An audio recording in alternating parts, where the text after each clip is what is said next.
randomly traipse things through the Acropolis? No, I didn't. But I went to the islands, but also long time ago. All right, great. Well, Sergio, you operate at the intersection of nutrition, sustainability, and business strategy. What major shifts are you seeing right now in the global animal production environment?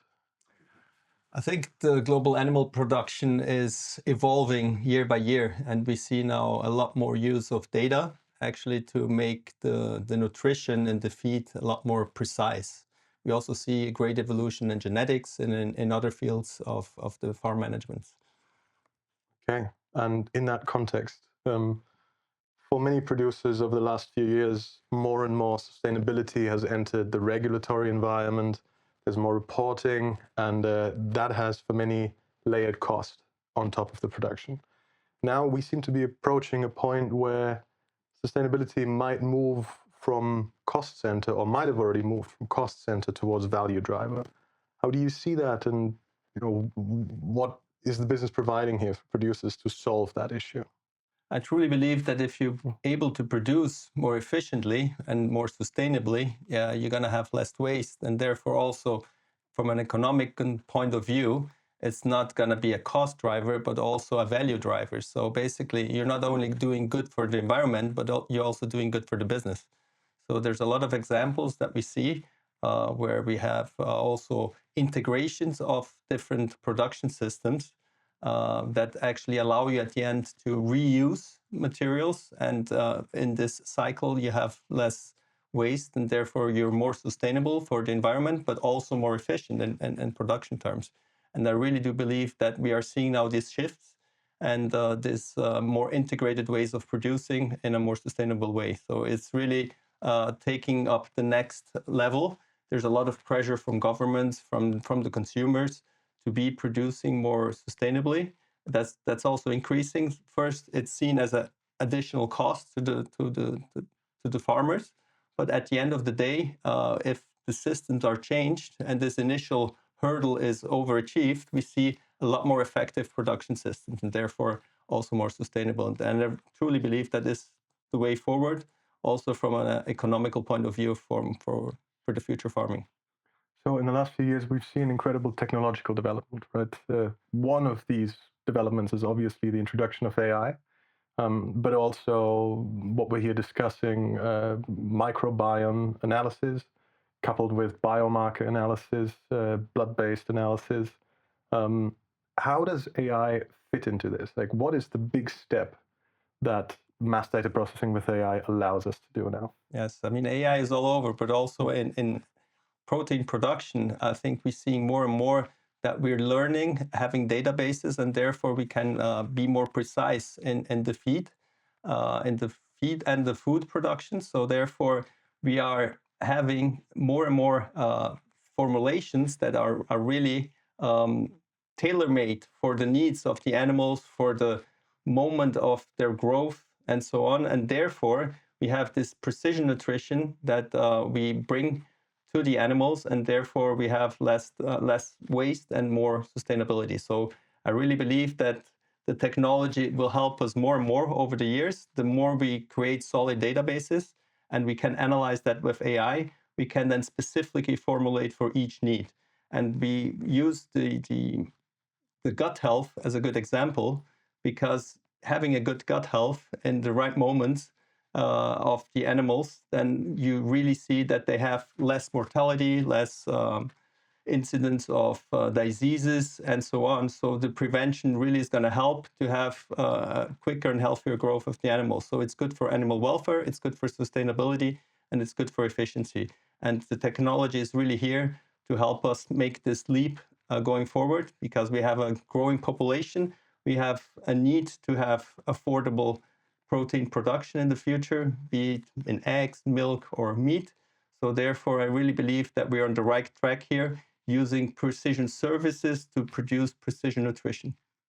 And you have led the investment here in precision services technology, correct? Like over the last few years, there have been tools acquired, there have been tools developed internally. Talk us a little bit through the suite that the company has developed here in different solutions for providers. think a couple of years ago, we made this step change, moving more from a production product company into a service added company in order to help our customers to identify their needs and be more precise in the solutions that we design. So we talk about solutions now, solutions that are a mix of the diagnostic tools, the technology, and then the formulation of our feed ingredients into the premixes. So really, a couple of years ago, we have invested in tools in animal welfare, in tools in farm management, but also in tools in sustainability to actually measure the footprint that we are having in production. So therefore, looking also from the sustainability point of view, we can help the systems become more efficient.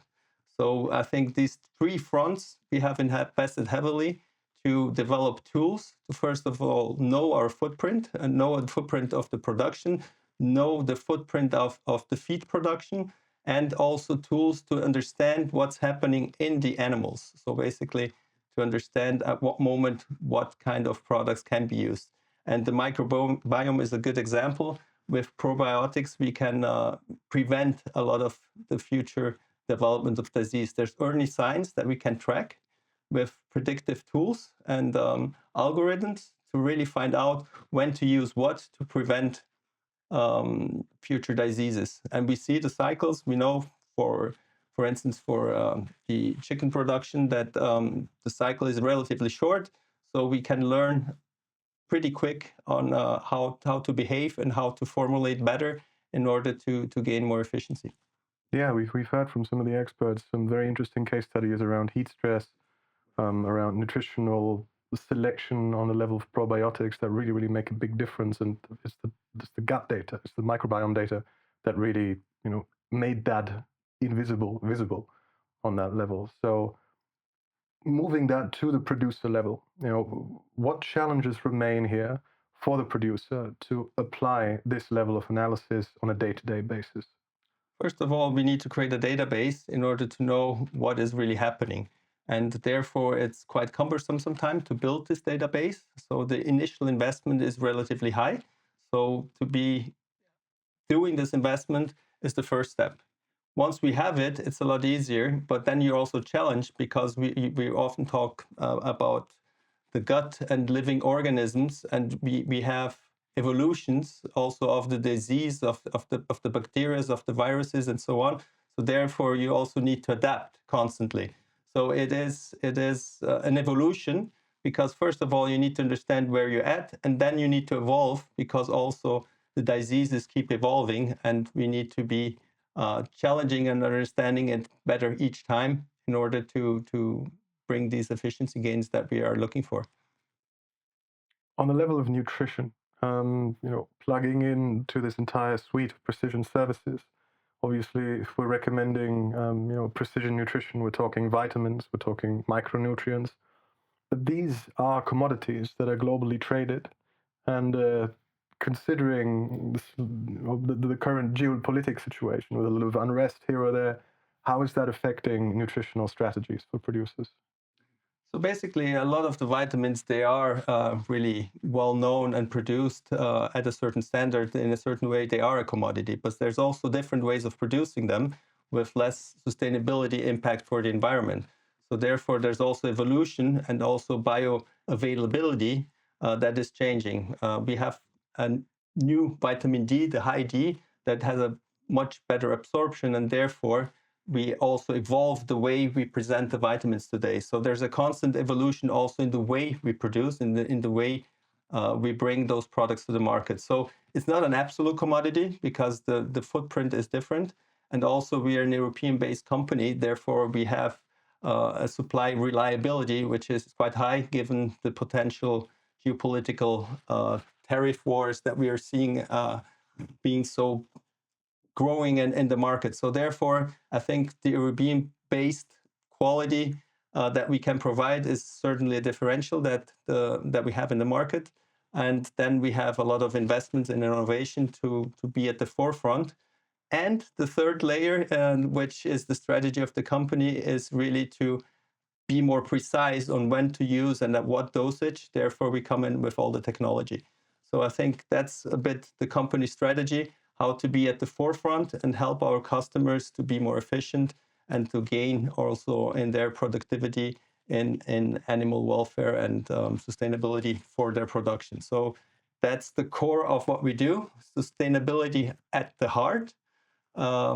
Basically, at sustainability in our DNA, customers at the heart. So together we're developing these new solutions for the market. And do you see big differences here in the demand, but also in the readiness for these products across different regions? For instance, EMEA versus Asia versus Latin America?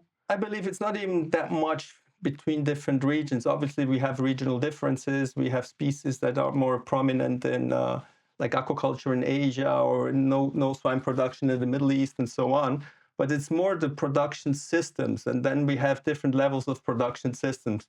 There's the forefront with highly innovative companies which are prone to use the technology and the new solutions, and they're the backyard, the smaller ones that are not as evolved as the others. So it's not really that much about a regional difference, but in all the regions we have different production systems and different layers of companies. So it's actually clusterized by more companies more on the forefront of innovation and companies that are a little bit behind. So there are regional differences, but I think in all the regions we see really high quality production customers that are really at the forefront.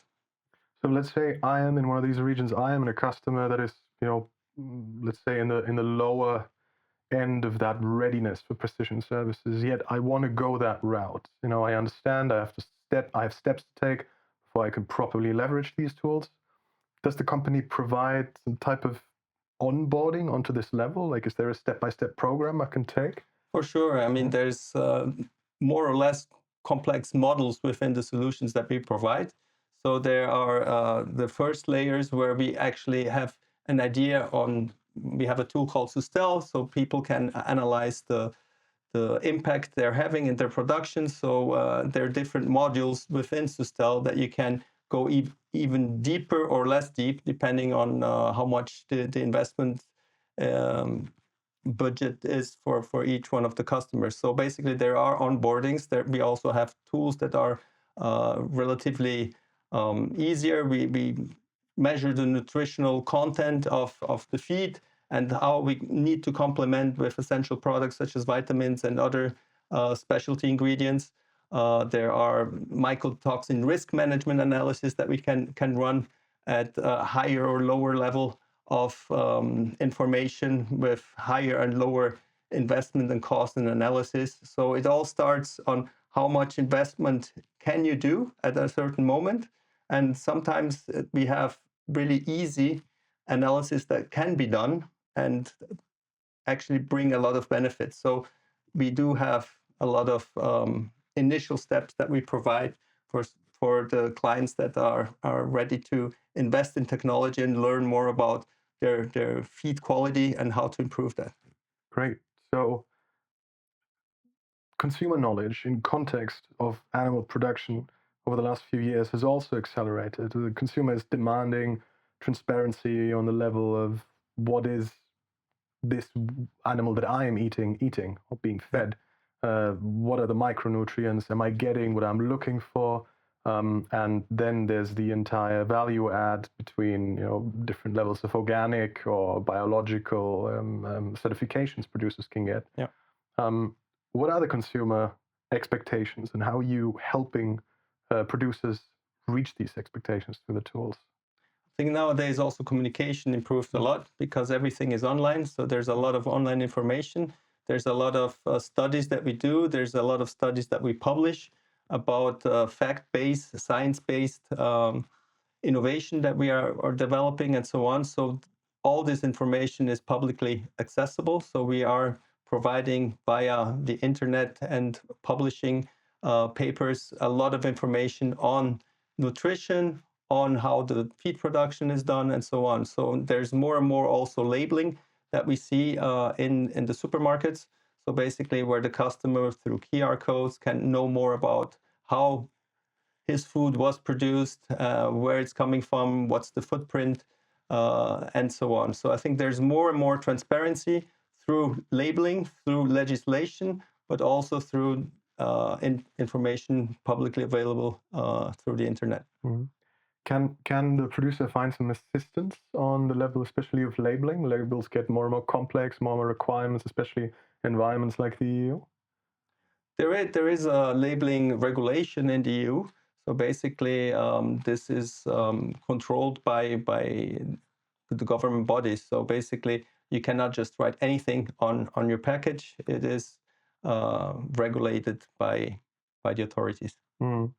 Through the tool suite, we're basically trying to adjust already for that, saying, okay, the producer is going to require A, B, C, D on these labels.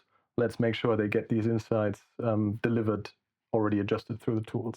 Yes, and we also have internal targets in terms of reducing our Scope 3, so basically the emissions also from our third parties, and the same thing the producers have. So I think we're working more and more together in the whole chain, from farm to fork, in order to get the entire picture from the grain that was produced all the way to the protein that is on the table. So basically, more and more this information is being gathered and provided to the consumer from the diverse stakeholders from the entire chain. And we have also banks investing in companies with green funds that have transparency on their sustainability and so on. So there's a lot more information available today that there was just a couple of years ago. Mm-hmm. And I think this is really the trend, that the consumer wants to know. He has the choice to decide what he's going to be consuming. And therefore, I think the transparency and the information needs to be available. And through technology, this is being more and more integrated and available to the consumer. Mm-hmm. Protein is a very good keyword. We still have a protein gap in the world. You know, we're still ramping up protein production where we can. However, there is obviously the topic of footprint on land use, on CO2 output, and on general efficiency and sustainability with our resources. How do we grow? How do we close this protein gap responsibly?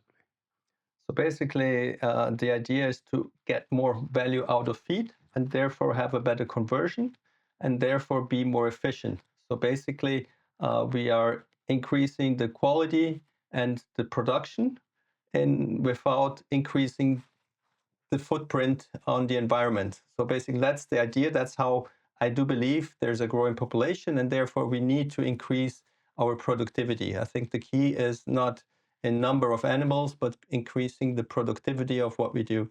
And therefore, I think the technology and the innovations are really the key to the success in the future. And we have already made big steps, but there's now with technology more and more steps to be done. Also, I believe in proper waste management. A lot of the food is wasted. The less waste we have, the better conserved it is, the more usage we can have. So we can gain a lot out of that as well. So there are still numerous points for improvement.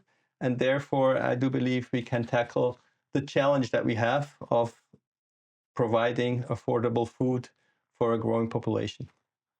Very good. So for the producers that are in charge, basically, of filling this protein gap, what's the message you want to leave them with in the light of the opportunity of a data-driven, nutrition-led animal industry? I think the message is that they should be open and explore together.